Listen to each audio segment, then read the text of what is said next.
And you find this dusty hard drive you haven't touched in, well, over a decade. Oh, like one of those heavy bricks from the early 2000s? Exactly. And you plug it in, just to see what is on it. But the second it connects to your network, a 15-year-old dormant computer virus suddenly lights up on the server. Right, because it hasn't actually been dead all this time. No, it has just been waiting. Just sitting there, perfectly preserved in the dark, monitoring the environment and waiting for the exact right condition to execute its code. And that is exactly the scenario playing out today as we jump straight into our deep dive on Angelita Strella's espionage thriller, The Ghost's Shadow. Such a phenomenal book. It really is. So we are heading straight into the heart of Calmabad. For you listening, picture a city characterized by these brutal, freezing winters, towering minarets, and an incredibly tense Cold War between two massive intelligence empires. Yeah, you have the Covenant's internal agency, which is known as the Shroud. Yeah. And they rely on absolute bureaucratic precision. Everything is documented. Exactly. And then on the other side, you have the Albion Gray Office, which is this foreign intelligence apparatus that just operates on pure, ruthless pragmatism. Right. And our mission for today's deep dive isn't just to catalog the gadgets and the spycraft, although that stuff is super cool. Oh, for sure. But we are really looking at what happens when human beings disguise their own grief as purpose. Like, how long can you run on the fuel of a lost loved one before that purpose just consumes you entirely? Because Estrella's world building here is critical. She uses this geopolitical stalemate to explore something much more intimate. Yeah, she masterfully blends the cold, detached mechanics of surveillance with deeply personal human trauma. I mean, the narrative revolves around characters who are entirely trapped by their pasts. It's a surgical exploration of what it costs a person to carry a singular intention for 15 years. And the story kicks off with a brilliant, inciting incident that forces that exact question immediately. So it's dawn in Calmabad. Freezing cold, obviously. Always. And a surveillance drone is spotted hovering over a highly sensitive Shroud funeral. Which is a massive breach. A huge breach. So Fatima Javadi, who is the deputy warden of the Shroud, and she is this formidable, terrifyingly competent spy master, she reads the morning report. And it takes her, what, exactly 90 seconds to process the intrusion? Exactly 90 seconds. She picks up her pen, she underlines 3 phrases, because, and I love this detail from the text, for her, underlining is a form of thinking, not a replacement for it. Such a great character detail. Right, and she writes one sentence in the margin. He has been watching us for 15 years. Why now? Okay, let's unpack this. Javadi knows the exact signature of that drone. It belongs to Aldrich Carver, who is a burned Albion intelligence officer. Our 15-year-old dormant virus. Exactly. He's suddenly active. But returning to Calmabad is essentially a suicide mission for a burned spy. Yeah. So what is the trigger? Why strike now? Well, the trigger is entirely rooted in a historical failure. So 15 years prior, Carver was running a highly sensitive asset within the Covenant, a man codenamed Cyrus. And Carver made a promise to keep Cyrus safe. He did, but the Shroud, and specifically it was directed by Javadi's mentor, General Shabazi, they made a calculated bureaucratic call. They exposed Cyrus. Yes, they exposed him and he was killed. And when Carver tried to expose that intelligence failure, his own agency, the Gray Office, they burned him. Because they cared more about geopolitical optics than the life of one asset. Precisely. They essentially excommunicated him for being right and being loud about it.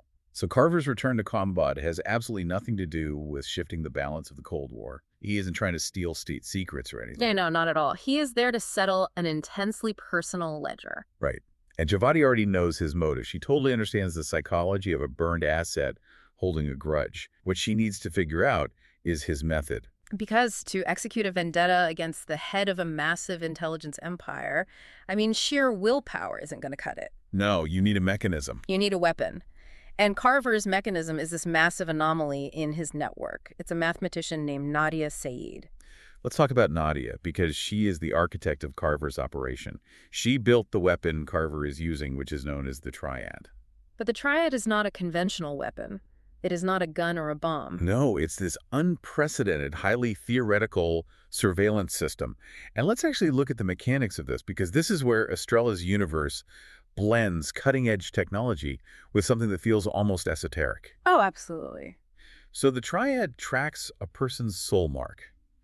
And I know that sounds mystical, but in the context of the book, It's a hyperspecific biometric fingerprint. Right, it's combining resonance propagation, vocal harmonics, and behavioral algorithms. Yeah, and by combining all that, the triad can track a specific human being down to within a single yard, anywhere in the sprawling metropolis of Kamabad.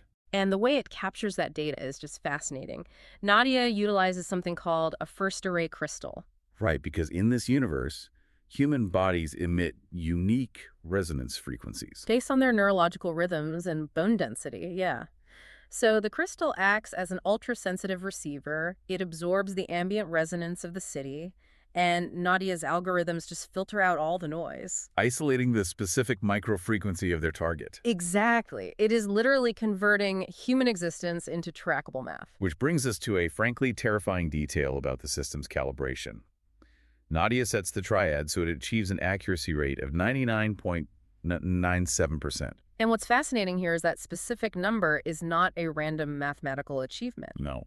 In the Covenant's legal system, 99.997% certainty is the exact threshold required to authorize a capital execution. That is just such a chilling way to sanitize violence. It really is. Nadia has essentially disguised a death sentence as an algorithmic calculation.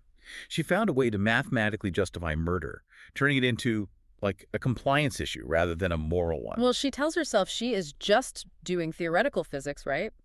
She claims she was merely researching resonance propagation, and Carver simply provided a real-world application for her theories. She hides behind the purity of the numbers. Exactly. But I have to say, I push back on Nadia's innocence here. I struggle to buy it. Oh, really? Why is that? Because she claimed it's just math, right? But she secretly built a structural flaw into the triad. She engineered a single-point dependency within that first array crystal so she could instantly shut the entire system down if she needed to. Ah, the failsafe. Yeah, the failsafe. If you build a failsafe into a tool, you are acknowledging its destructive potential.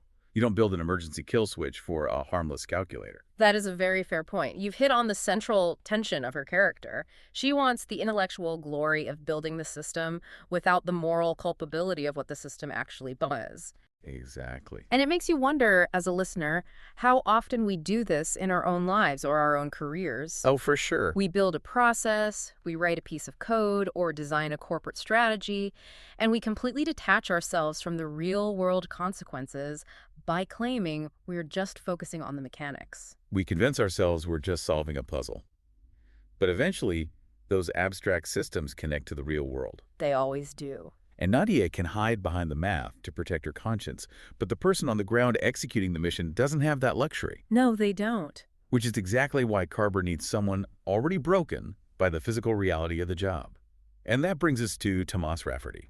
Rafferty is Carver's sniper, and his psychological state completely mirrors Carver's need to balance a ledger, but Rafferty seeks closure in a totally different way. The sensory details Estrella uses to describe Rafferty's trauma are just unforgettable. They really stick with you. Yeah. He is stationed in a freezing safe house in Kamabad, but he deliberately keeps the window wide open to the winter air. To punish himself, basically. Right. And he drinks tea instead of alcohol. And he has this brutal nightly routine where he counts backward from 500 just to exhaust his brain enough to fall asleep. And usually he manages to cross the border into sleep around 200. But sometimes he only gets to 47 before the ghost arrives. And the ghost hunting Rafferty is an 11-year-old girl named Amara. Yeah. So years prior, during a compound raid in the eastern provinces, Rafferty was operating on flawed intelligence. He was on scope, saw a shape move in a doorway, registered a threat profile, and he took the shot. But a fraction of a second after pulling the trigger, the optics cleared. And he realized she wasn't a combatant. She was a child holding a water jar. He has carried the visceral weight of that mistake for 6 years. And Carver recruited Rafferty by leveraging that exact trauma. Carver promised he had the resources to find out what actually happened to the girl after the dust settled. Because she didn't die. Right, she survived. And Carver delivers on that promise, and Rafferty gets her location. So he travels to the southern refugee settlements to find her. And she is now 23 years old. And the resulting confrontation is one of the most structurally subverted moments in the narrative. It breaks all the rules of the genre. It does. Rafferty doesn't approach her to grovel. He doesn't offer money.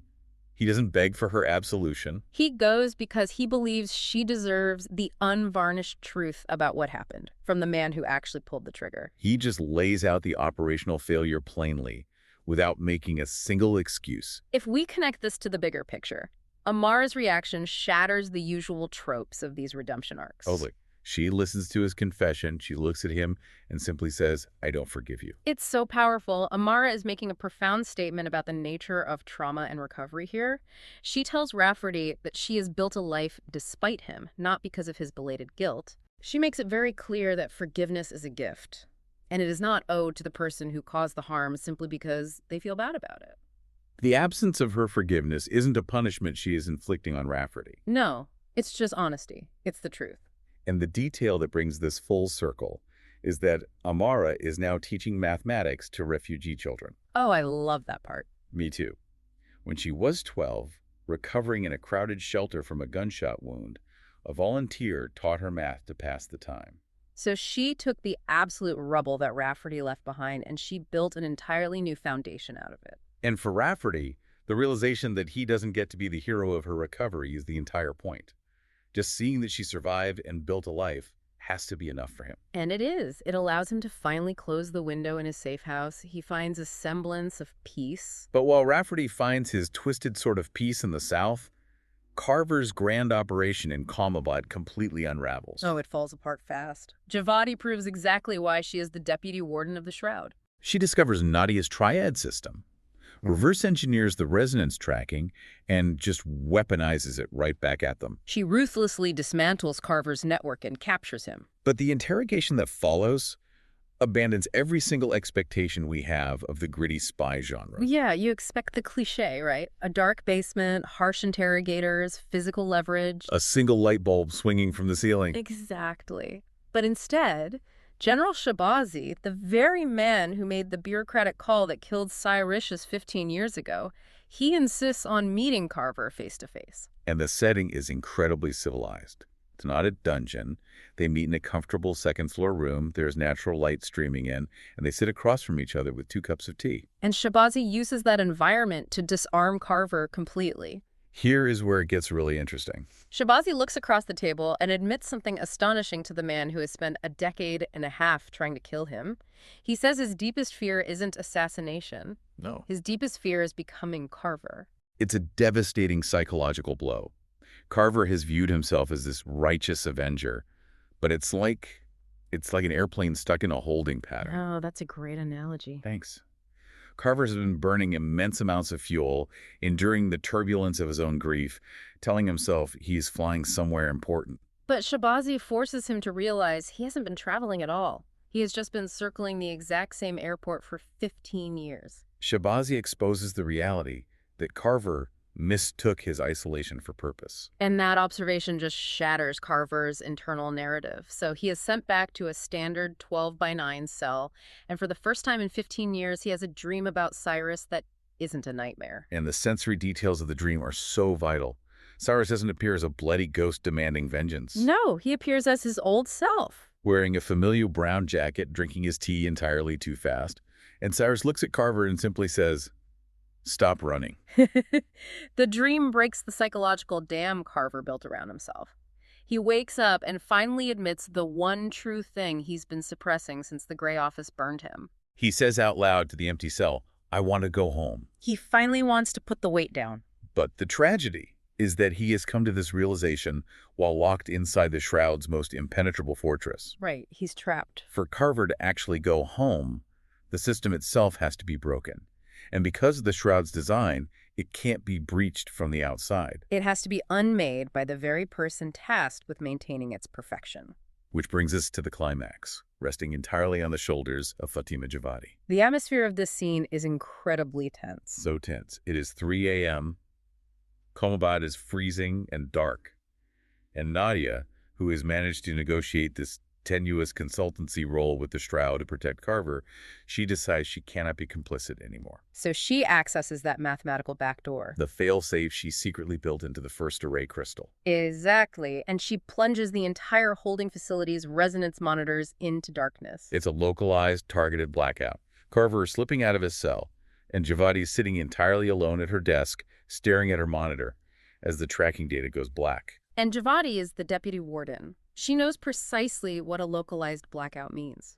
Yeah, she has mapped out 4 specific, flawlessly logical protocols to respond to this exact breach. She could seal the building's blast doors, dispatch the rapid response guards, or initiate a citywide lockdown. She possesses the immediate power to stop Carver's escape with a single phone call. This raises an important question. Instead of doing any of that, she makes a choice that defies her entire career. She chooses the most consequential action available to her.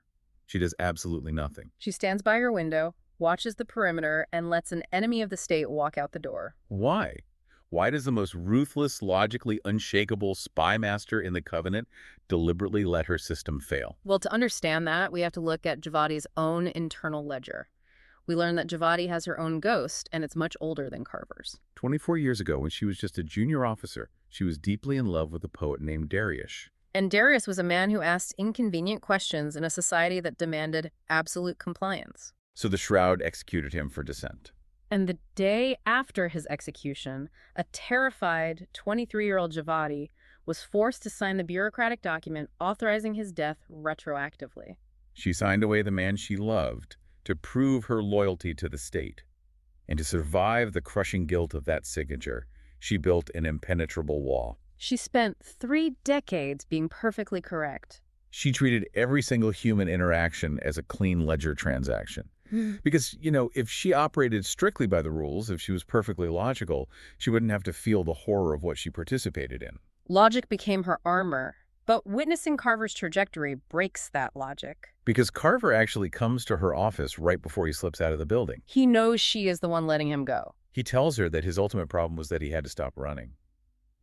But he looks at Javadi and observes that her problem is the exact opposite. She's been completely still for 30 years, paralyzed by the safety of the rules. He tells her she needs movement. And that conversation leads to a breathtaking resolution. Javadi doesn't chase him. As the sun begins to rise, the text describes the Kamabad sky toning the color of patience. Such a beautiful line. It really is.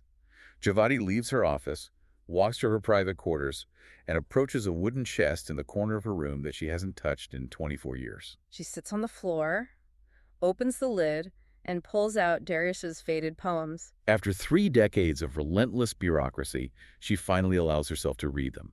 She chooses to feel her grief instead of just managing it. It's a profound structural shift for her character. She stops treating her trauma like an administrative anomaly to be filed away and simply lets it exist. Which invites a compelling reflection for you listening right now, too. It makes you wonder what heavy things you might be carrying around, convincing yourself that the weight is a purpose. Are you in a holding pattern, burning energy without moving forward? Or have you just been standing completely still for a very long time, terrified that if you drop the rules, you will have to face what is underneath? I want to leave you with a final concept from Estrella's world building to consider. And this wasn't mentioned earlier, but it goes back to Nadia and the mathematics of the soul marks. Okay. Early in the narrative, when Nadia is first calibrating the triad, she notices that Carver's resonance signature has a very specific distortion, a frequency break at the 8th octave. The physical manifestation of his history. Exactly. Covenant scholars in the text note that this specific break is caused by sustained unhealed trauma. 15 years of suppressed grief had literally rewritten Carver's fundamental biometric frequency. Wow. So the narrative leaves us with a really provocative thought. If our past traumas literally alter the frequency we broadcast to the world, what happens when we finally choose to put that trauma down? When Carver stops running, or when Javadi finally reads those poems, do their resonance signatures heal? Do they disappear from the radar of the systems hunting them, or do they finally start broadcasting who they truly are? That is a brilliant way to view the intersection of technology and humanity in this novel. It really forces you to question what frequency your own history is broadcasting. Absolutely. When you finally clean out that dusty hard drive, when you finally let the dormant code execute and clear out the system, what is left behind? Thank you so much for joining us on this deep dive into the ghost's shadow. It's been a great discussion. Take some time to analyze your own holding patterns today, check the systems you're building, and we will see you next time.